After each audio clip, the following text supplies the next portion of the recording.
We are going to come back to Liverpool, but Hamza, talk to us, brother. What went wrong today? Outclassed by Bournemouth. We know you've got the injuries, but a lot of your fans angry with Pep Guardiola as well in the midfield he picked. Talk to us. What went wrong?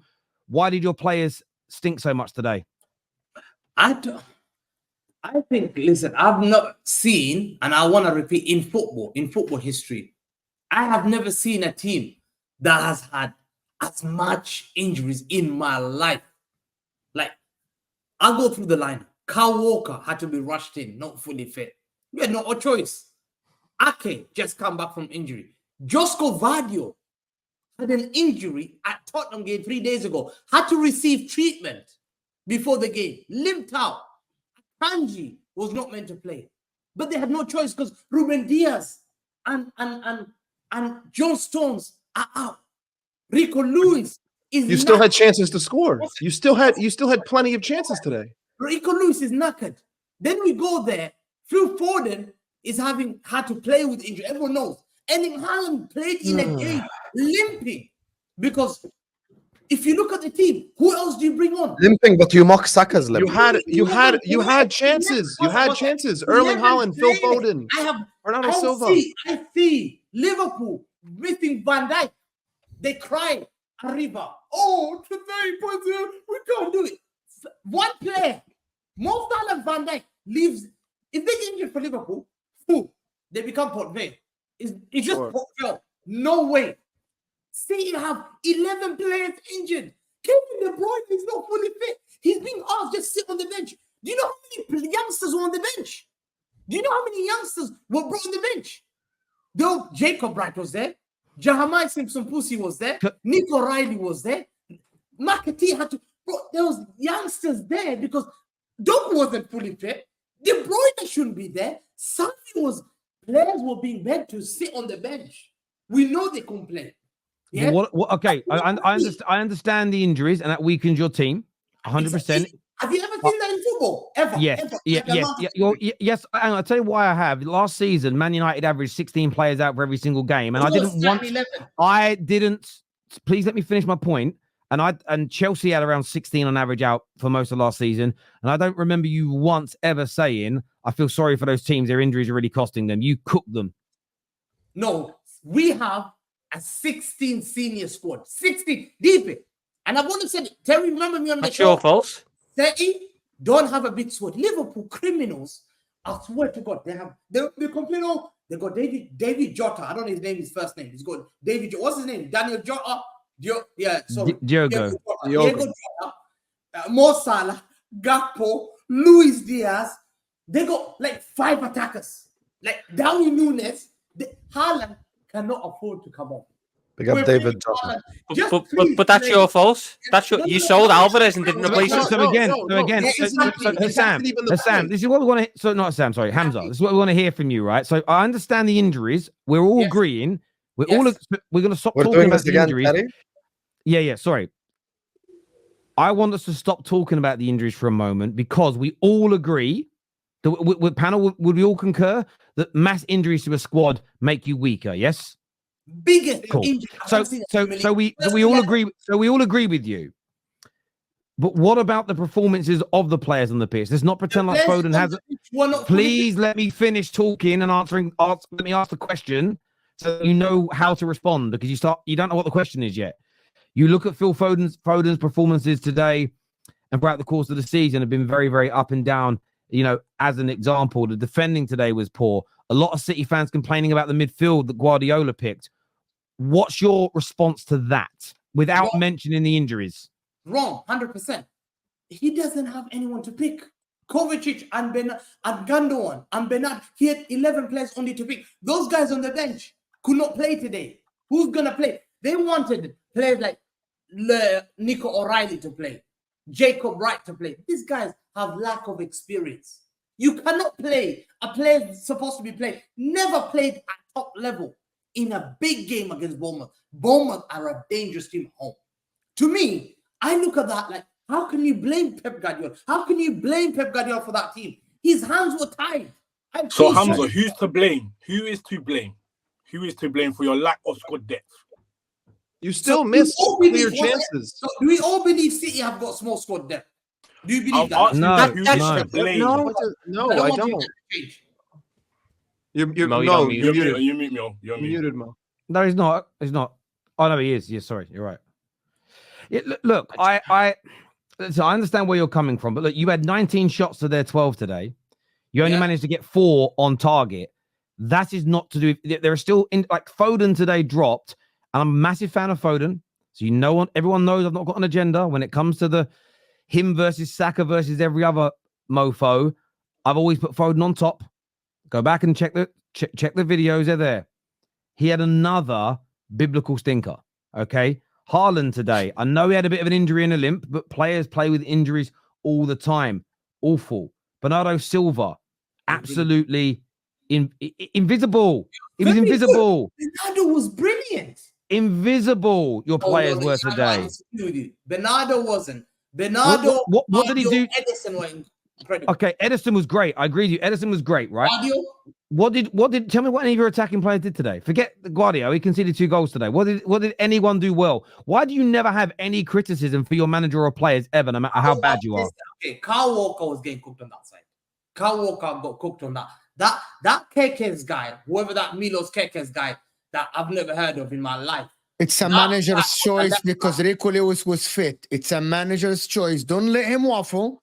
No, it's a manager's choice because Rico Lewis is fit. Stop waffling, bro. It isn't your manager's choice. You had opportunities to score. Phil Foden had an opportunity at the end of the game. Erling Haaland had an opportunity at the far post. Bernardo Silva kept getting into dangerous positions.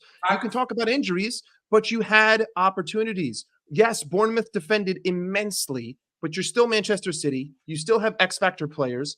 You still had opportunities and you still missed them. So you can talk about injuries, but you did more than enough to at least equalize this game at 2-2. And Bournemouth could have scored more, but it still doesn't change the fact that you missed your chances. Like that's Man City didn't lose because of injuries today, guys. Hamza, Man City didn't lose because of injuries because realistically speaking, Foden is a starter, Bernardo's a starter, Haaland's a starter.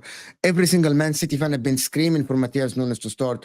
Gundogan is your treble winner, Gundogan. Kovacic has been brilliant this season. Nathan Ake, we have been told he's a world-class player. Rico Lewis is available. It's a manager's choice to put Kyle Walker in. Akanji is world-class. Gavardio is the best left back in the league. So basically, you starting 11 today should have won the game. Hamza, the reality is Pep Guardiola was out tactic today. You huffed and puffed for the majority of the game. And Iraola. When you had 67% of the ball. Literally, it could have been 4-0, bro. What are you watching, bro? Yeah, 100%. Listen, it could have been 4-0. Every time they had a chance, Hamza. Could have been 4-0. Hamza, you huffed and puffed, Hamza. Man City were non-existent today. Guys, people have to be honest with yourself, Hamza. Your coach today had a game plan. And he put Kyle Walker to stop Semenyo, and Kyle Walker got cooked. He put Akanji on that side, and he was cooked as well. Kluivert cooked your defense. Could have been 4-0, Hamza. 2-1 is flattering to City, Hamza. 2-1 is flattering to City. No, it's you have not. to admit it. It is definitely flattering to City. Smith missed an open goal after the... Smith missed an open goal. Bro, I was watching the game, bro. Which game did you watch? Definitely was watching the game, bro. Definitely. I had City on the big screen. Yes. When are you going to... I don't want to fight with you, bro. When are you going to ever admit that your players flopped today and your manager flopped and Iraola, Semenyo, and Scott, and all these guys and Kluivert cooked you, bro? Congratulations. Have some shame. The right side cooked our left. Both goals came from that side. The thing is that Hamza, I understand where you're coming from, right? But what's frustrating about listening to you is nobody's here saying Man City are frauds. Man City's titles mean nothing. Pep Guardiola's been exposed. There's no one is making any overarching statements about your football club. We are talking about today in isolation. And let's just have this right, okay? Maybe a couple of your squad on the bench today weren't fully fit. But overall, still, player for player, still, you had the better 11 and you had the better bench. But they were just better than you on the day. Now, I get with the rest of your squad fully fit and firing in you'd be even better. Therefore, you would win. But you, of all people, and I've seen you do this when Arsenal have had 2 or 3 players missing and they haven't won games. In fact, I've seen you cook Arsenal when they had 2 or 3 players out missing like you have, like main first team players, and when they've gone down to 10 men. I've seen you cook them and say no excuses, no excuses, no excuses. You at least had 11 men on the pitch today, but instead of just having the humility to say, Bournemouth were better than us, we underperformed, we need to do better, this player needs to do better, Haaland needs to take that chance at the end. Instead of just having a little bit of humility, you want to go back against everything else you've ever said about any other team that's got injuries. And I just find that really disingenuous. You're a very sore loser, aren't you? You're a very sore loser. Yes, he is. And I want to say one thing as well, because Hamza keeps spreading. Stop talking. Well, no. You're not gonna answer shit. We had enough of your bullshit. Stop talking. Stop. No, we don't care. Stop talking. Hamza always misrepresents. Hamza, we're gonna send the video to Terry. We're gonna send the video to Terry to play. We're gonna send the video, Hamza. No one wants to hear it. We don't care. Wallah, we don't care. Hamza, we don't care. Let us talk. We don't care. Hamza, can we analyze the game, please? Can we analyze the game, Hamza? Hamza, stop. Anyone who looks at what I'm saying, they know I'm talking the truth. Every time City lose, it's squad, it's this, it's that. Khalas, we get it, Hamza. Listen, you're underdog. Khalas, we get it. Stop talking now. Anyway, back to the Hamza. Now, back to the top. Hamza, it's a match. Hamza always misrepresents. Hamza, khalas, ya akhi, you're ruining the culture. Let us talk, ya akhi. Let's talk, ya akhi. Khalas. Now, when it comes to Man City, Hamza always. Terry, can you mute him? We're trying to talk. So when it comes to this conversation, Hamza always misrepresents what happened to Liverpool in that season. It wasn't just Van Dijk out. If you interrupt me, I'll start shouting. Van Dijk was out to the end of the season, Matip was out to the end of the season, and Joe Gomez was out to the end of the season.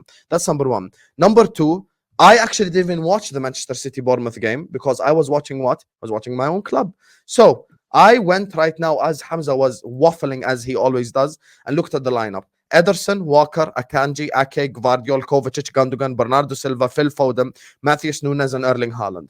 If you're telling me that team is not capable of beating Manchester City, you're the biggest waffler on the planet, which we already all know anyway, and you're just making up excuses for your lack of execution today.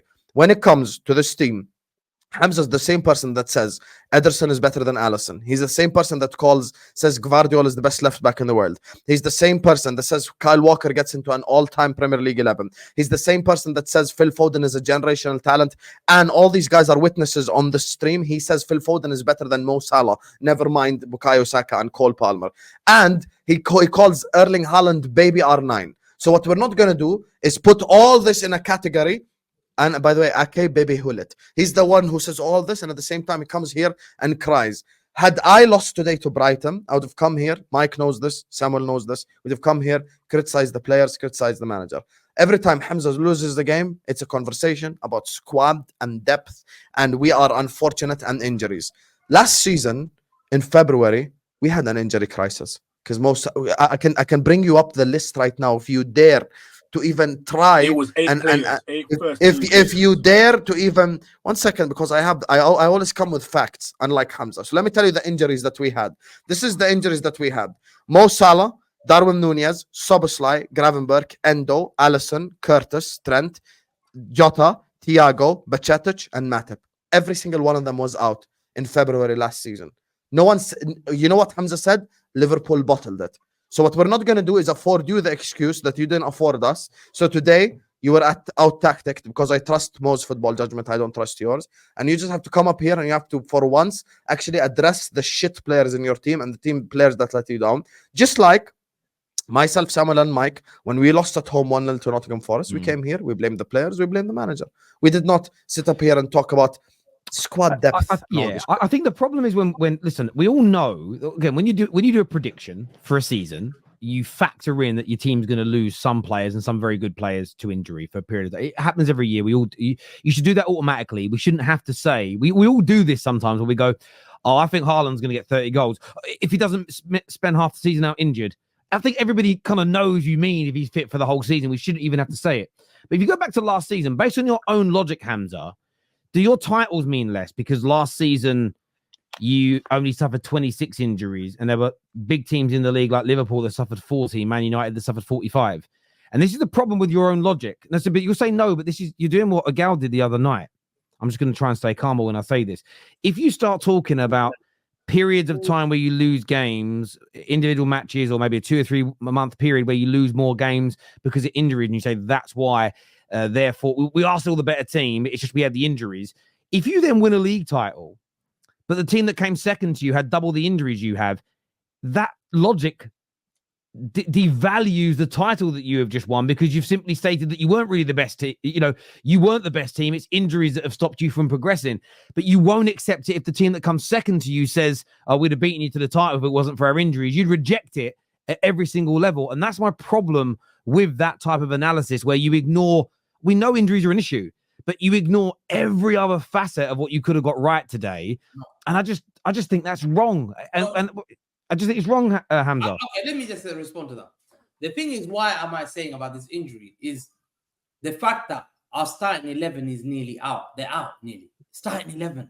No, they're not. But sorry, I don't like doing this, but I've got to stop you. But you're starting. Hang on, but your starting 11 isn't gone. Haaland started today, okay, right? Let's just go from the back. Diaz was out. Stones is out. Yeah. Carl Walker was not. But who started at centre back? Hang on. Akanji has been rated as your best centre back by everybody. Yeah, he's his best centre back. So Akanji and Edison played, right? Best right back in Premier League history started the game. Best left back in the world, you say, started the game. Okay. In midfield, I give you Rodri's out, right? And KDB is not fully fit. But Bernardo Silva started. Phil Foden is your player of the year from last year. He is first team. Erling Haaland started the game. That's 8. That is 8 of what? 8. At least 8.